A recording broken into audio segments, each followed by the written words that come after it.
Болса рұқсат бергендеріңізді шапалақ ұрып қойыңыздар. Үйрен жаным өкпелеу кешіруді, сені көрсем ойым мұң есім улы. Жүрегіңе звондап көріп едім, әттең сезімің өшірулі. Сендей жанды өмірде саяқ көрдім, сөйттім де жаның әбден таяп келдім. Жанарыңның номерін теріп тұрып, жүрегіңнің түбіне маяк бердім. 133 тергенім бекер екен, минус сезім сенде де жетеді екен. 143 арқылы сезімімді саған қарай жөнелтсем кетемеген.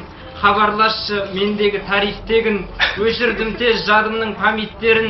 Сақталайын деп едім флешкаңа, менің басым әзірге заниттедің.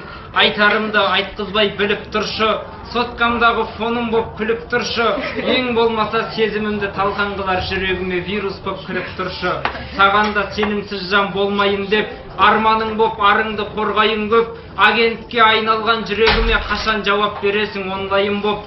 Рұқсат бердің жаныңнан өтуге де, енді қиын өзіңе жету неге. Енді зейін деп жатсам үмітімді, готов дейсің поболтать етуге де. Сені күтіп тірелді ой осыған, сен іздедім сезімнің саясынан. Шығып кетіп жүрмесең болды жаным, қызметтің көрсету аясынан.